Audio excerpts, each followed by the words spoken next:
Hello, everyone.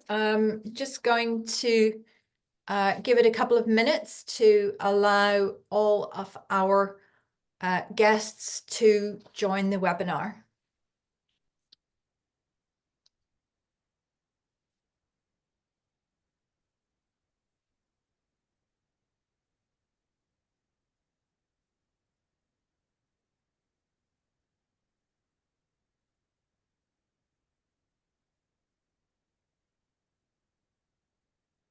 Thanks to everyone who is joining. As I said, just going to wait for a moment to allow everyone to get into the webinar before we start today.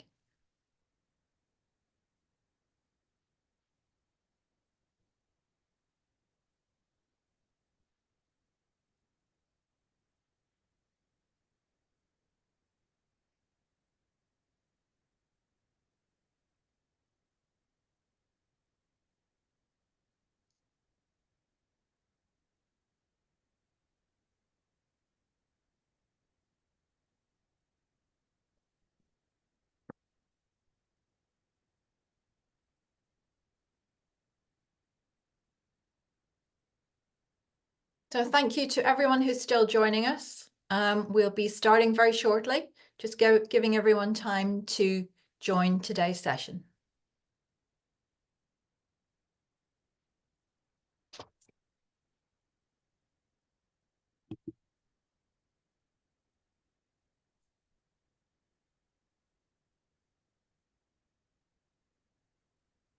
Okay, so good morning, good afternoon, everyone, and welcome to the Climate Challenge for Boards, Perspectives from the Financial Sector.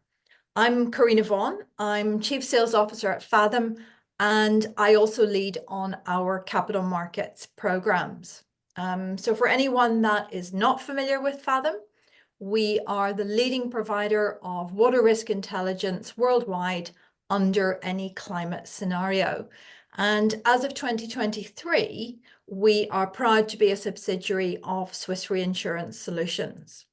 And I have the pleasure of moderating today's panel discussion. And what an amazing panel we've brought together to address a subject about which there really hasn't been a huge volume of research. And so when Fathom released the report that we had commissioned IFI Global to deliver, it was clear that board oversight of climate risk was something that you were also interested in. And in fact, this report has been one of our most downloaded documents, and I can't wait to hear what our panelists think about it. So in a moment, I'm going to ask IFI Global CEO Simon Osborne to summarize some of the most interesting outputs of the report. Then we'll go to panel opening remarks, and then we'll get into the discussion. And we'll save time at the end of today's session for some questions. And please do post your questions as we go along. After today's session, Fathom will create a short paper, and of course, we will share that paper with you. So we are operating today under Chatham House rules, and so the opinions expressed by our panelists are their own and not representative of those of their organisations. So let me quickly hand you over to Simon Osborne to share some brief insights into the report. Simon. Thank you very much, Karina, and I'm absolutely delighted to be here. And I should say that this was, I think, by quite some distance, perhaps the most interesting piece of research we've done for a very, very, very long time. And we've been doing research probably for about 3 decades in different shapes and sizes. This was a whole new area that we looked at for the first time with Fathom, and it genuinely was absolutely fascinating, because one of the things that became apparent very early on in the fieldwork for this study is that most people who consider this matter from whichever angle they are considering it didn't quite realize how multi-dimensional the risk of climate change is for boards across the financial sector and probably outside the financial sector too, but we were focusing upon the insurance, the banking, and the investment management industries when we were doing our research last year. I mean, this topic, climate change risk, covers actually probably at least 6 and probably potentially more areas. It's that multidimensional because business risk can be broken down into both transition risk and into physical risk. Those are 2 very different types of risk. Then you add in litigation risk, environmental risk, etc., and it quickly adds up. There's no other form of risk that boards address that has that same multi-dimensional aspect at all. That's not to say there aren't other risks that are not very important. They are. Unfortunately, many boards from the research that we did tend to, relative to, say, market risk, as an obvious example, would consider market risk for very obvious reasons to be more important. But that is market risk and other forms of risk, regulatory risk for them are going to be one-dimensional. Climate covers so many different areas. And that makes it infinitely more complex. And when we did the field work, as I say, last year, it quickly became apparent that many of the people we were talking to in the field that we were surveying didn't quite fully appreciate that. Secondly, in addition to that, there is the matter of that this is still, and it's very, very, very easy to forget, a very new issue for boards to be addressing. Potentially, even 10, 15 years ago, they were not looking at it. 20, 25 years ago, they definitely were not looking at it. It's new. It's very much evolving. There is no template. There is no form of guidance. And perhaps one of the things that Fathom, IFI Global, other entities in the business should be looking to do as we go forward is to maybe suggest ways that boards could look at this in a more beneficial way from their point of view going forward. Because at the moment, to repeat, there's no template or form of guidance for them. Thirdly, this came out loud and clear throughout the field work again, in all the different types of people we were surveying. And it's a very obvious point to make, but it is worth making, that there is a lack of historical data when it comes to climate. And that is another issue for boards to grapple with. Coming back to my example of market risk, if you're addressing market risk, you can go back to the great crash of 1929, or you can go further back if you wish to, and you've got tons of data in virtually all the other areas of risk that boards can look at to see how does this compare with where they were 5, 10, 15, 25 years ago. That is not the case when it comes to climate. And that is a problem because what were considered to be once in 100-year climate events are happening now, unfortunately, on a very regular basis. And that continual evolution is something that boards have problems with, as does everybody else too. Expertise shortage, again, just to another aspect that came out loud and clear from the early days of the research all the way through. There are very few people with climate-related experience, whether it be climate science experience or other forms of climate experience, who are available to serve on boards, particularly as independent directors. And that is something that I think is in very short supply and is badly needed going forward. And finally, and I've kind of half already said this, is that, and this was slightly, it dismayed us to a certain extent to when we were doing our interviews one-on-one with some of these people, they admitted, by comparison with some of the other issues they have to address on the board, these are board directors we were surveying, but climate really wasn't a particular priority by comparison with some of the other things they have to look at, which were generally considered to be more pressing. So that's the end of my little introduction of the broad themes that we found, particularly as we were doing the field work for this study. Back to you, Karina. Thank you, Simon. Right, so good morning, panelists. all in good voice today. So just want to start by saying thank you very much for giving us your time. Thank you for sharing your expertise and your experiences with us today. So I am going to ask each of you to introduce yourself and to make your opening statement on climate risk oversight. Andrew, I'm going to come to you first, then Gillian, then John, and then Simon. So Andrew, over to you. So good morning, good afternoon. Thank you so much for having me, Karina. I'm very excited to be part of this discussion. And kudos to Fathom and to you, Simon, and the IFI Global team for this terrific report. I think you really hit on some very important high points about climate risk. And so I'd like to piggyback on a couple of those in making a couple comments here that we can then unpack. I think you're spot on that climate risk is multidimensional. And part of the challenge, I think, for boards and for risk managers and business executives more generally is to demystify climate risk and really understand what it is, which is not at all a trivial thing. And that multidimensionality, I think, is critical. Rather than being a well-defined type of risk, like operational risk or supply chain risk, market risk, credit risk.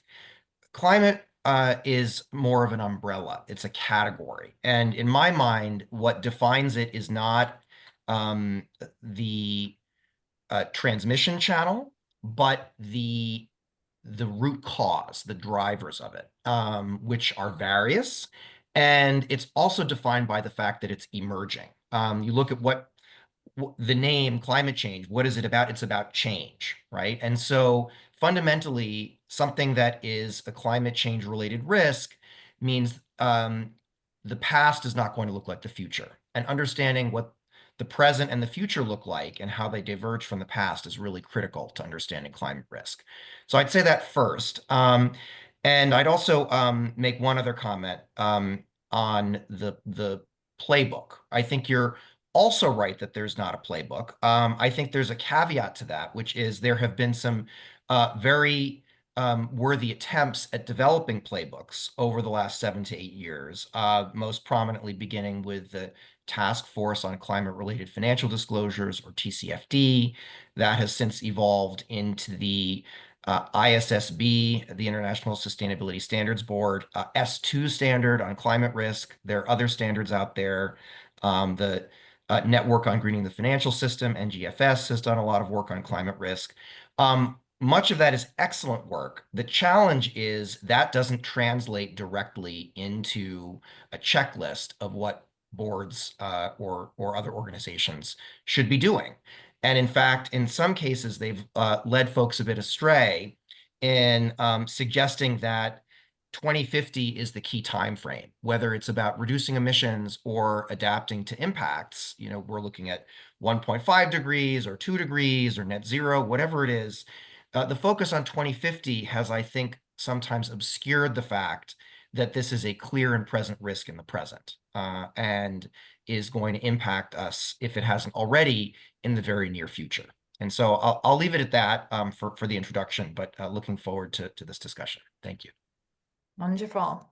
Thank you, Andrew. Gillian, can I pass across to you? Sure. Thanks so much for having me. So hi, everyone. My name is Jillian. I'm based in New York, where I'm a senior manager on the ICE climate team. I focus on global physical risk and biodiversity, so sort of all things that are geospatial. In case you don't know about ICE, ICE is also known as Intercontinental Exchange. It's a Fortune 500 company that builds and operates digital networks, most notably the New York Stock Exchange.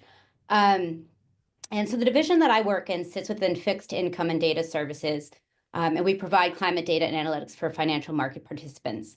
So I've been at ICE since July. Before that, I was at MSCI for 5 years. So I've had a kind of a good deal of experience in the ESG research and physical climate risk area. I think one of the things that Andrew just said, which is really super prominent, is that, you know, the past is not like the future. And just in the sort of 6 to 7 years that I've been in this space, I've seen a lot of changes and a lot of advancements in climate research. Yeah, I'm super excited to be on this panel today, which I think is very relevant given the recent fires in California, the extreme flooding we had in Europe, and the hurricanes that did so much damage to North Carolina. 2024 really marks the first year that we potentially have exceeded the 1.5-degree threshold above pre-industrial averages. And so what this means is that, regardless of sort of the policies that we begin to enact or that we have enacted, we've reached a point where physical climate risks are being felt. So I really believe that in this space, the conversation is shifting somewhat away from transition risk and really focusing more on physical risk. And while regulation in some areas is still driving action by boards, regulation in the US is pulling back. The way that I see this is in this space is talking to, people in the industry. Even though there is a lot of companies pulling out of these voluntary frameworks and moving away from net zero commitments, what we are seeing is that under the hood, a lot of them are still paying attention to this risk. And they're still like kind of doing the same things. They're just not being as public about it. And so I believe as the physical events continue to become more intense and frequent, boards will have no choice but to get on board. Sorry for my pun. That's okay. Thank you, Gillian. John? Thanks. Really excited to be here. So my name is John Levy. I'm the managing director of Impact for Franklin Real Asset Advisors, which is the real asset arm of Franklin Templeton Investments. And so I oversee a portfolio that focuses on social and environmental impact in real estate while still providing market rate returns for investors. And so I'm very much in the position of being a user of this physical risk data and needer of that knowledge. Also, I'm the one who has to report to the various regulators and do various reports for both LPs with their bespoke requests, but also issues like SFDR and other regulatory bodies. I didn't mention all of our assets, are in Europe. So that is my primary purview, despite being here in New York. And in terms of the question of how do I see this evolving, I see in the last few years, we have gone from really no usable data that I'd seen on how to assess physical risks to quite a bit of very high quality data on how to assess it. I think what we need next is what to do with that data. So regulation has focused on measuring. Well, measuring is not the final, that's the enabler of action. And I do not know the perfect playbook of how to take this data and turn it into actions that are financially appropriate, but also from an impact perspective that serve communities well in terms of actions that may lead to mitigation, which are of course positives, but can also lead to not investing in certain communities that certainly need that investment in the short term. And then we get very philosophical about the long-term viability of communities in various locations across the globe. And so excited to talk about the shift from measuring to action. And I feel like we're very much on the front lines of that with Franklin Real Asset Advisors. So really excited for the rest of the conversation today. Thank you, John. And Simon? Thank you. My name is Simon Osborne. I'm CEO of IFI Global. I should say we're first and foremost a research firm, but we also have 3 monthly publications. And what's unusual about this project we were involved with Fathom on is it covered 2 of those publications. Normally it's just 1 of the 3 when we're doing our research. We have a monthly publication called Sustainable Investment Intelligence.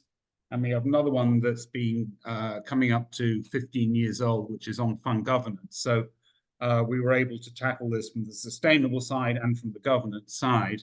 I'm normally based in London. Our office is in the City of London. I'm currently on the west coast of Florida, and to Gillian's point about the changing climate and how things are happening at ever increasing speed, part of the west coast of Florida, where I am today, didn't normally see a big hurricane other than once a decade, if that. Last year, where I am, we had 3 pretty substantial hurricanes, all within a few months. And the scary thing is the hurricane season starting here earlier and going on later than was the case until very, very recently indeed. Wonderful. Thank you, Simon. Thank you, everyone. Right, let's get into the questions. So I think one of the key things that came out of the report for me was that this very early stage that boards are at when it comes to understanding and measuring the financial impact of climate change. And I mean, Andrew, you quite rightly referenced the multi-dimensional nature of climate risk and the particular challenges that boards have to face with that. But surely we've had ESG around for a while now. Are we not at a point where we really understand the E and we're on top of E related matters? Andrew, do you want to maybe come in on that? Sure. Thanks for that question. And by the way, I apologize. I completely flubbed my introduction and skipped right on to the opening comments. So just a very quick word. I'm Andrew Isle. I'm an independent consultant specializing in climate change policy, markets, and risk management. I am also currently an investor in early stage climate risk solutions, as well as in adaptation and resilience and other climate technologies.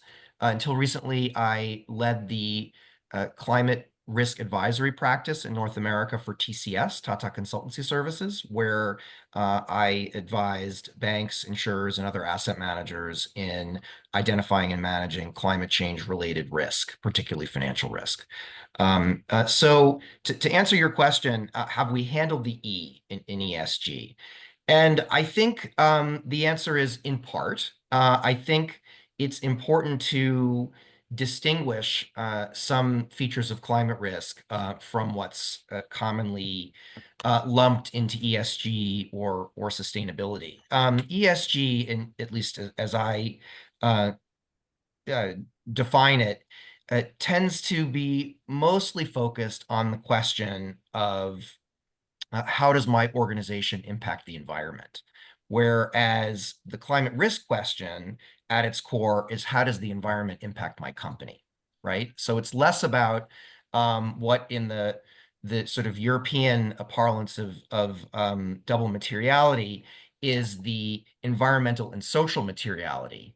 Much of climate risk is focused on the core traditional definition of materiality being relevant to the financial performance of a company and whether a reasonable investor would find information in this space relevant to decision making around that investment process.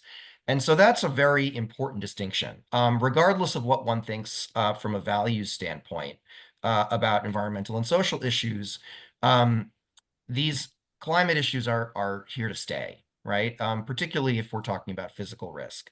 The climate, our environment, our natural systems don't care who's sitting in the White House. They don't care what the regulations are. They don't care about market sentiment.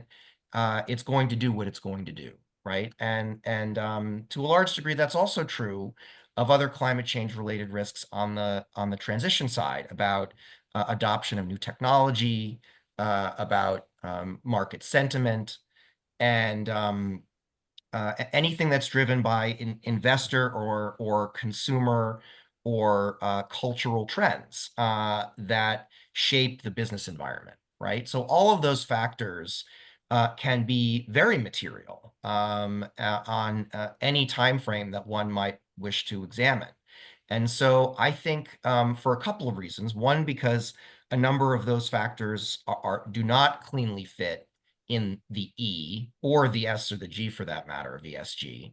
And also because the climate risk itself is dynamic and growing, I think there is not as good a handle on climate risk as perhaps some might think, based upon the accumulated knowledge and experience of working with ESG. This issue is bigger than it used to be, right? I think, as Jillian noted and Simon noted, anyone in Western North Carolina or the Gulf Coast of Florida or Los Angeles, I think is experiencing all too acutely and tragically how these risks are growing and changing. And those are increasingly impacting companies' operations, they're impacting their balance sheets. And that's what climate risk is really about. And it's a tough challenge, but it's one that really can't be ignored.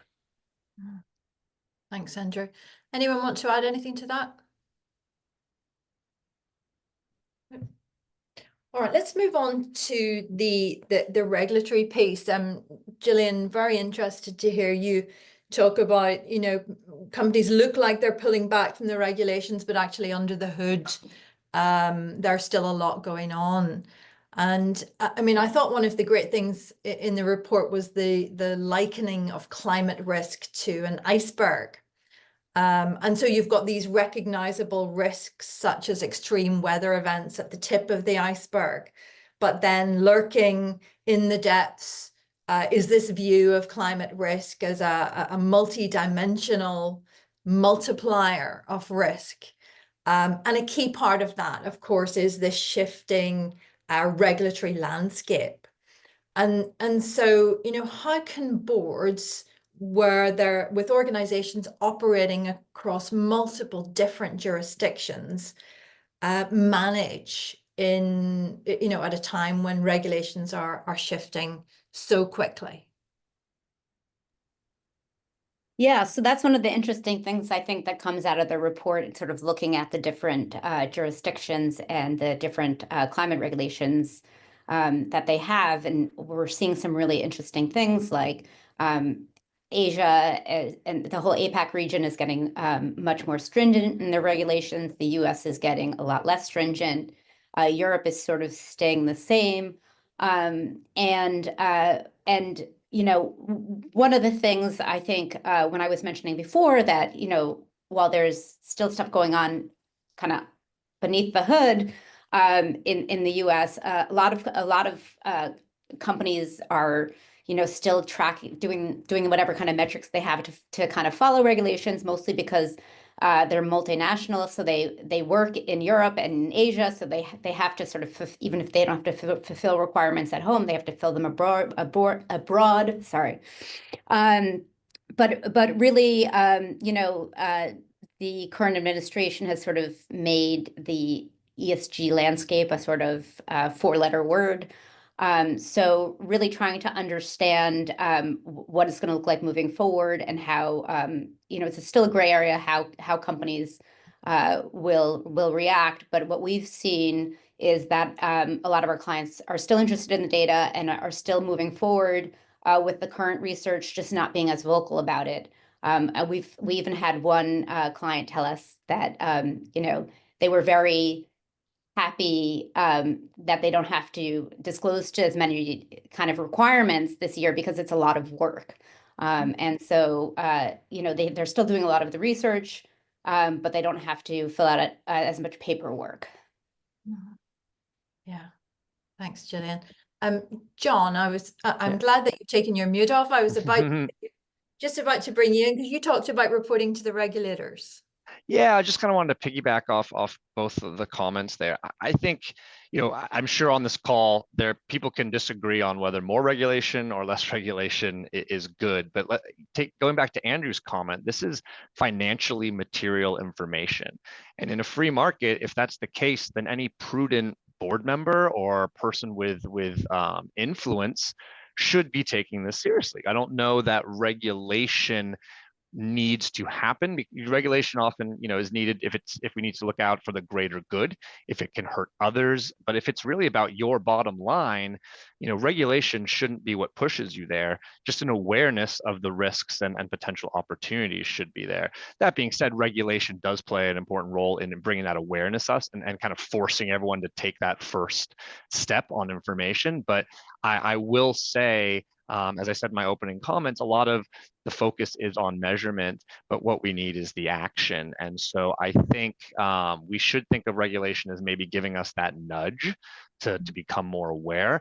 But with many topics, we bring up ESG. I agree, this is not an ESG topic. This is a purely financial topic. I oversee impact. I think this is our deal underwriting team's primary responsibility more than this, because it is like a market risk. It is a risk that can dramatically affect your financials, let alone social or environmental outcomes. And so regulations need to not be overly burdensome, especially because I think across many organizations, we are not well staffed to do that. We'd rather spend that time, again, taking action as opposed to filing various reports for various regulators. So as is, I'm sure, probably a common cry, we want to see some commonality in that so that we can streamline it, so that we can get to the same place in less time.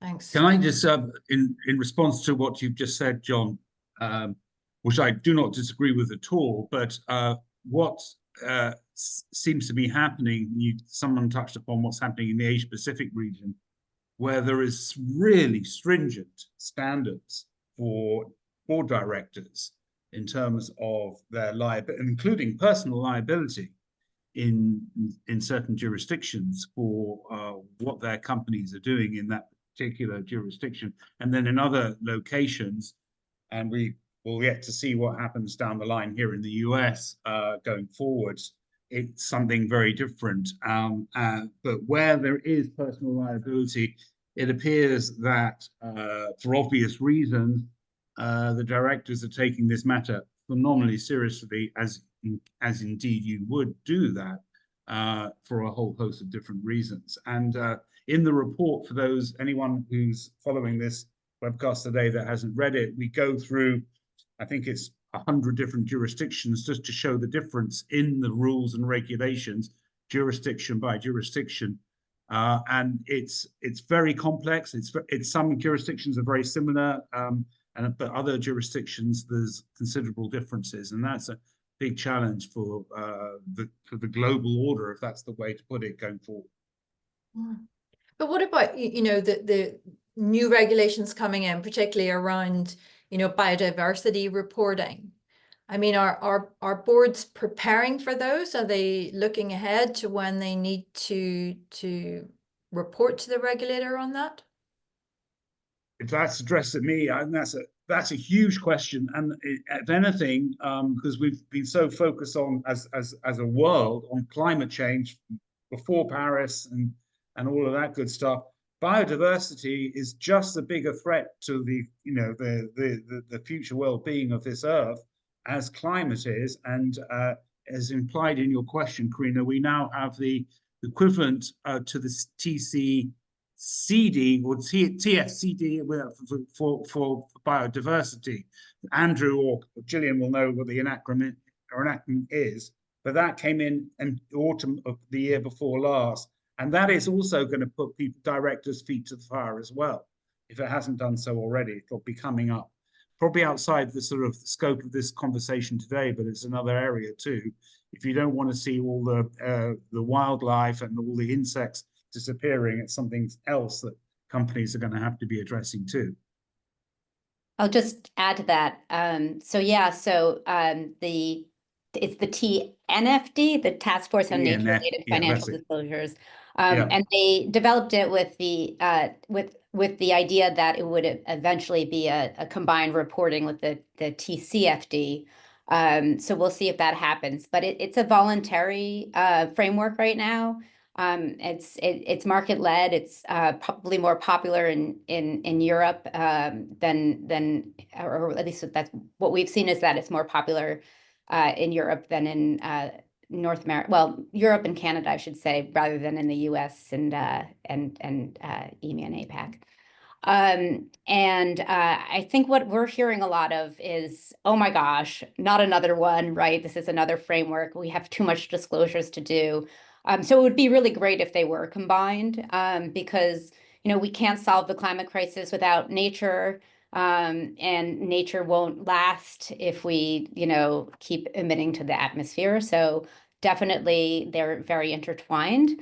And I think what we're also seeing is that we hear from the financial community that it's hard enough to translate the climate metrics into something that's useful in portfolio integration. We're hearing that even more with the nature and biodiversity data. A lot of the financial market just does not know what to do with it. So we're working to make it sort of simpler and more usable in the financial world. Karina, may I jump in on a couple things that John said? First of all, I completely agree with what you just said, Jillian, about how nature and climate are intertwined for precisely the reasons that you mentioned. So they're certainly not distinct challenges at all. They're part and parcel of a broader whole and reflect the interconnectedness, right, both of the world and our economic systems that make us vulnerable to these factors. John mentioned two things. First of all, that these are financially material issues, number one. And I think you also pointed out, John, that perhaps regulation is not necessary because of that, given that it's in investors' own interests. And I think to a large part that's true. I do think there's an important distinction between regulation mandating risk disclosure and regulation mandating risk management, which are two different things. Generally, what is impacting most companies is regulation around risk disclosure. There are some regulations in the financial sector, particularly for banks, that are deemed systemically important around risk management itself. Those tend to be more nascent and much less developed. But I think that is an important distinction, right? That what the goal of the TCFD was initially, and indeed initially it was only a voluntary initiative meant to assist investors and corporates come up with a lingua franca and common set of concepts and frameworks around conceptualizing and measuring, assessing, and communicating climate-related financial risk. Those measures that help push this material information into the public domain where investors can use it and assess it, I think is quite valuable. The other thing, whether it's regulatory or voluntary, these efforts that are helping companies and other organizations to develop the capabilities to gather and assess this information and use it for strategic business decision-making and risk management purposes, that is critically important, right? And I think that we don't want to lose sight in the discussion of regulation about that end goal, right? And I would completely agree that if all we think about with regulation is the tick the box exercise of preparing a report, either we've sort of missed the mark in terms of what we're focusing on,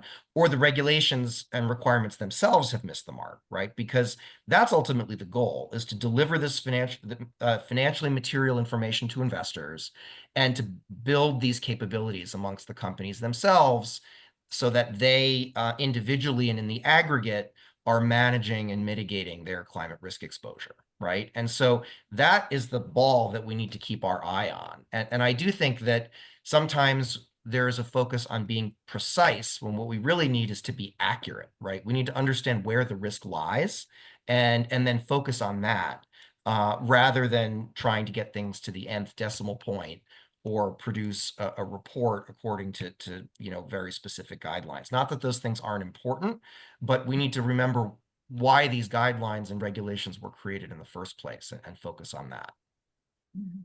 Okay. I mean, I I want to just also go back to something that John mentioned earlier, and that's the data. So the information that we're using for not just for regulatory reporting, but Andrea, as you said, for strategic business decision making. And John, I was really interested to hear you say that, you know, you felt that we've got some pretty good quality data. And actually, some of the feedback from the report was that, you know, these frequent references to a lack of reliable climate risk data. And that kind of surprised me, because when you think about the size of what used to be the ESG data market, and particularly the E, and now the climate risk data market and the volume of data that's available today, do we really not have enough good reporting and decision-making ready data?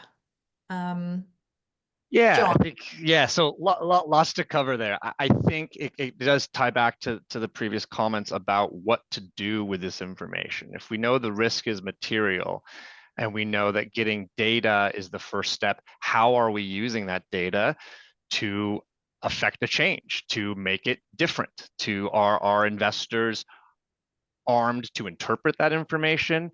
Going back to the multifaceted nature of it, what conclusion or pressure is the appropriate one to put on an investment, on a company? And so I think that's where we start.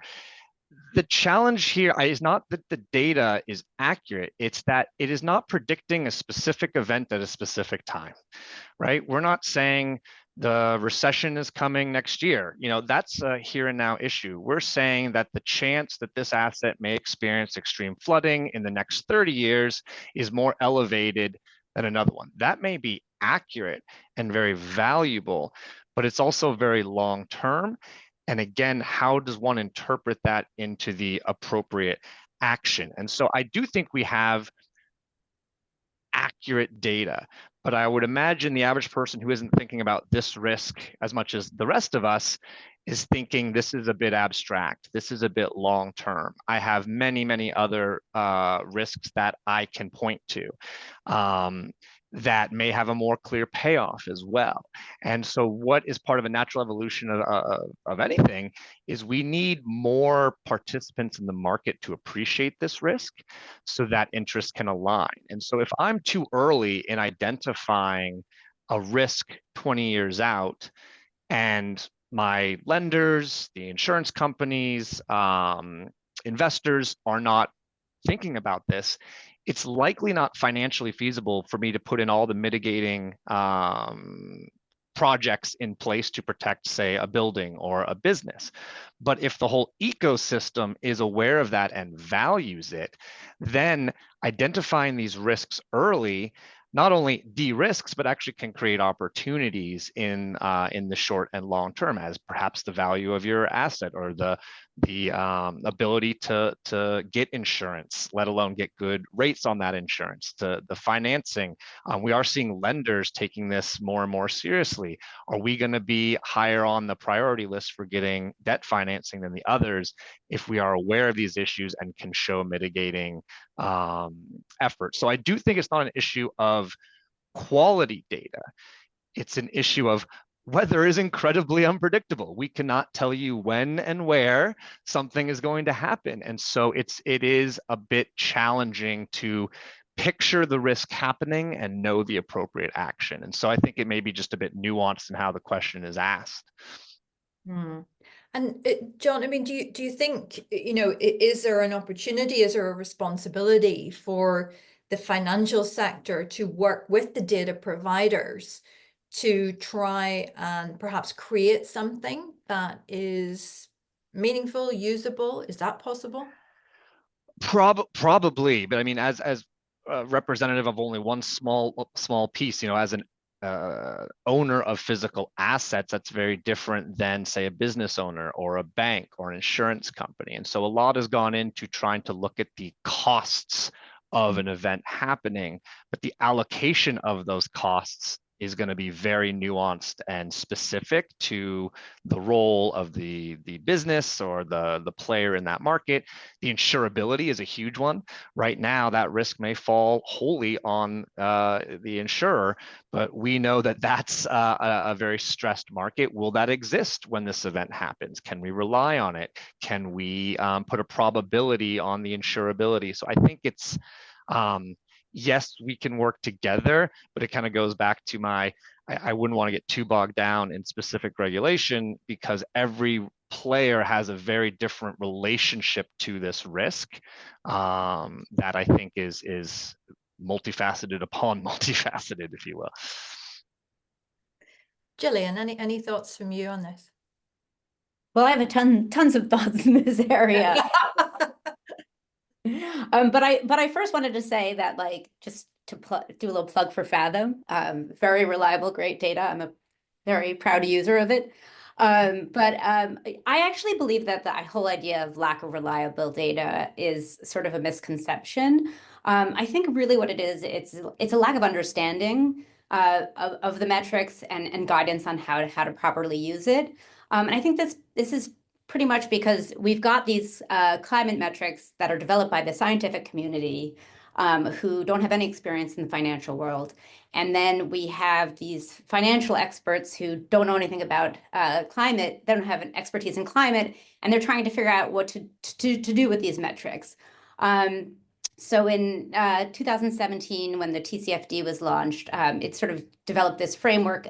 And so what's, this climate value at risk is sort of the most prevailing metric that there is in the physical climate risk, arena. And one of the issues I think that happened when the TCFD was launched was that the models were going out to 2100, and they were turning climate scientists into clairvoyants, and the financial market, which is very focused on short-term risk, was all of a sudden being asked to look at their risks 50 years into the future, and that seemed ridiculous to the financial market. And so I think really what wasn't focused on was that these models were based on longstanding insurance frameworks, where you look at physical structures and you look at climate hazards and how, if a structure is exposed to climate hazard, what's the vulnerability of that structure to damage?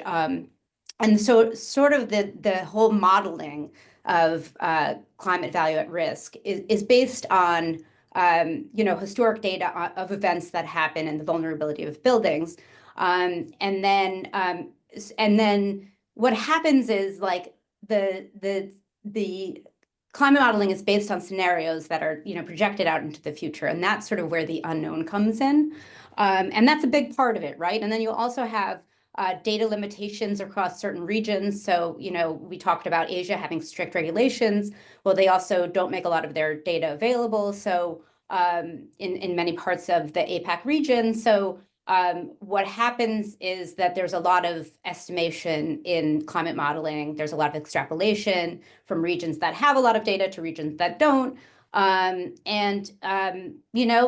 insurance world, the banking world, they don't really like estimated and modeled data. So there's quite a disconnect there. You also hear about lack of historic data, but we're seeing unprecedented events. So it's hard to say, like, historically, this happened when we had a big storm, because these storms and fires weren't happening at the same caliber. Yeah, there are definitely times where you can compare two climate models and they provide different results, and that I think is something that that the financial world is struggling with, and frankly the climate world is struggling with it too. The climate modeling world is what I mean,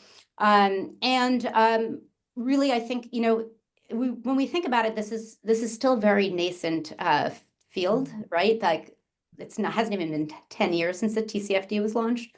And so we're all still learning. But one of the things that I think has been really prominent for us in the last year is understanding that the idea that we should be looking at risks 10, 15, 20 years from now is not really resonating, and really understanding like what your exposure is now, what your risk is now, is becoming super important. And obviously, if we continue emitting kind of a business as usual scenario, we'll expect all those risks to go up. So starting with your current risk is really probably the best way to go. Okay. Thanks, Gillian. Any final comments on data before we move on? Can I just say, coming back to the research and the interviews, or a lot of the interviews that were done for that, and this is a sort of generalization of a lot of body of interviews. But and the problem is, I think, for the board directors we're talking about, they kind of like to work on precedent. You know, a bit like a lawyer works on precedent. They want to see, if this is happening now, where can we go back to what happened in 1997 in, I don't know, New Orleans, or in the west coast of Africa, or southeast into the Philippines, wherever it may be. The problem is, for the people who are sitting on boards, particularly if they're not climate scientists, and 99% of them are not climate scientists, is that they don't have any the climate keeps changing.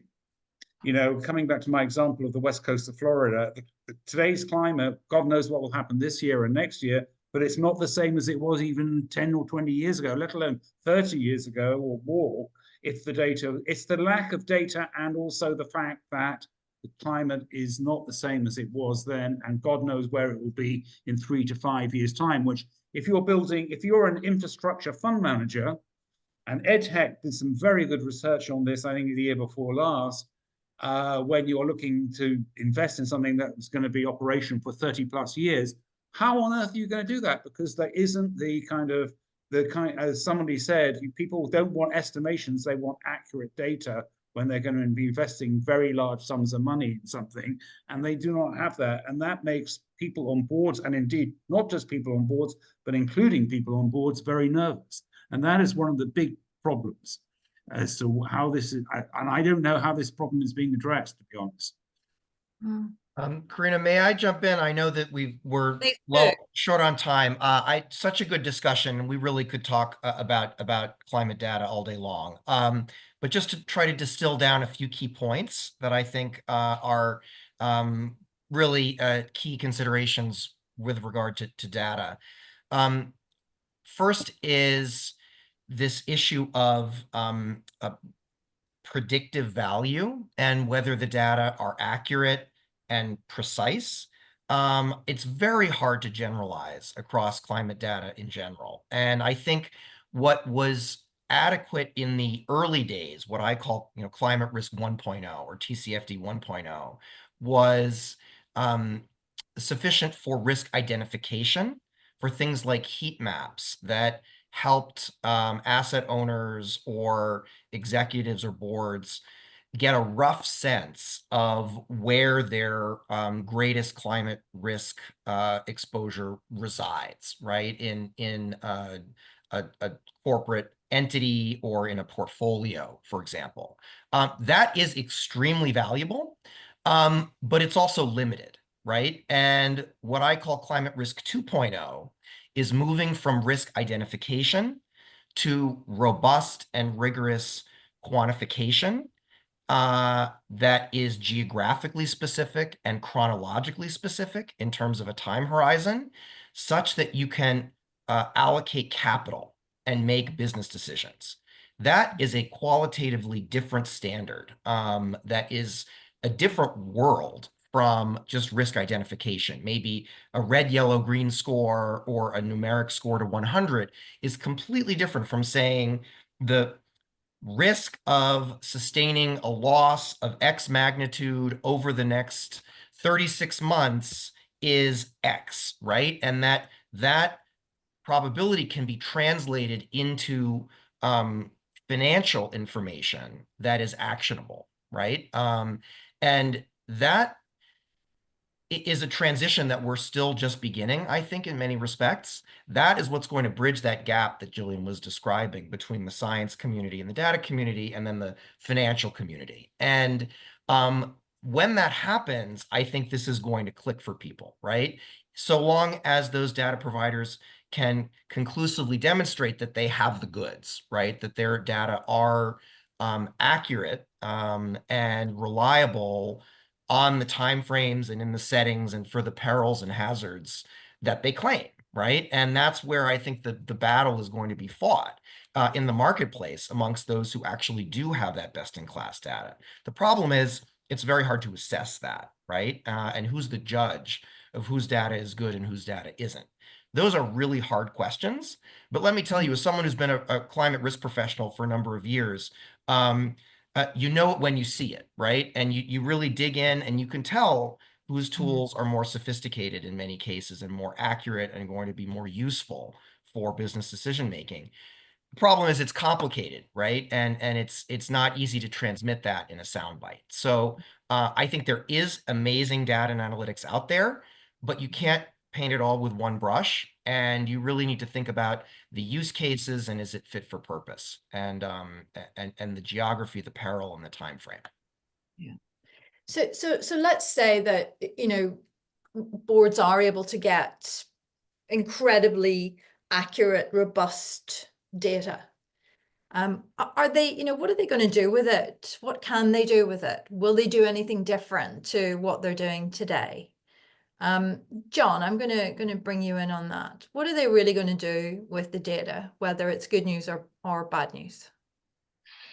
Yeah, maybe I'll answer this in kind of a specific way to leave room for others to fill in the gaps. But I think about, you know, the opposite of a risk is an opportunity. And so I think using this data not just to handle risks, but to see opportunities to get things like better financing, higher valuations, to get more stable returns, more, if you're a complex manufacturing organization, to have a more resilient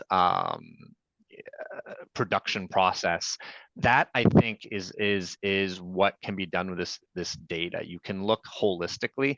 Again, I think it's sometimes the specific role an entity plays in one specific site may not be the most valuable, but when you look across your portfolio, when you look at the whole thing, you can then start to say, for our specific situation, our specific liabilities, what drives value for us? We can look to say, these are risks that seem to be on par with what the world is experiencing, but these specific risks seem like we're not getting rewarded for this risk. So perhaps by moving assets, by taking a specific action, again, you can lower risks, but also create opportunities to create lower cost, you know, financing of your operations long term. So that might be one of the things that can be done with this data. But I think we've all made the point, easier said than done. You know, go into that room, take that data, and be a fly on the wall on how that gets interpreted. That goes back to the point of maybe you need more expertise on those boards. And it's not just education. I think we're also, someone mentioned this is very nascent. It's education of what we know, but also we have to create more knowledge. You know, we do need to study more examples and case studies. I think, as Simon alluded to, precedent of how actions have led to better results, and that should drive that change. Okay. Anyone want to very quickly jump in? We're almost out of time. Yeah, I'll just jump in quickly just to that. Yeah, I agree with John on the opportunity angle. You know, we tend to be reactionary, and in the case of climate change, you don't want to wait for the storm and the damage to come to you. You want to get ahead of it. You want to be prepared for it, because if you're not, you know, it's going to be more costly. So I think the best way to get started is start simply in understanding current geographic and operational exposure to climate risk, and focus less on the forward-looking aspect if that doesn't sit well with you, and concentrate more on things holistically. You know, if inaction and climate change continues, you have to just assume that whatever risks you have today will just increase over time. Okay. Thank you, Gillian. Yeah, thank you for that, Gillian. And John, I couldn't agree more about the opportunity side of things. And I think, you know, both for political reasons, but also because of framing and how it's been treated from a regulatory standpoint, climate risk sometimes gets shrouded in this unique treatment that I think is not always appropriate, both distinguishing it from other forms of macro risk and change, and labeling it just as risk and not opportunity. And in fact, the TCFD is actually quite clear in saying it's about both risk and opportunity, but the opportunity side tends to be left out. And so just a parting thought is, don't think about climate just as an environmental or ESG risk or regulation or what have you. It is about the ground shifting beneath our feet in terms of the macro economy in which we live and operate. Just like AI or robotics or automation or geopolitics, trade regimes, anything else that is a big driver of change in our macro economy means there are both risks and opportunities. And those who understand those risks and opportunities first and who act on them are going to be in a better position to seize opportunities and weather the disruption and difficulties around change in our operating environments and markets. And so climate is just like those other things. You just have to understand it. You have to understand how it's multifaceted, and then you make strategic decisions that create value and take advantage of that opportunity while protecting the downside. Well, Andrew, I'm going to let you have the final word on that. Thank you. Guys, we are unfortunately out of time. I just want to say thank you to everyone who has joined us. Thank you to our amazing panel. Thank you to my marketing colleagues for running such a great event. Just a final point, Fathom is hosting a breakfast briefing in London on the 25th of February on CAT modeling, understanding CAT models for banks. We would love to see you along if you're based in London or if your colleagues are based in London. I think we're going to have the joining link. There it is. If you want more information, you can click on the link in the chat. Anything else you need with regard to flood risk questions, Fathom is very happy to come back to you. For now, we are going to have to say goodbye. So thank you again, everyone. Enjoy the rest of your day, and look forward to seeing you at a Fathom event in the future. Bye-bye. Goodbye, everybody. Thank you.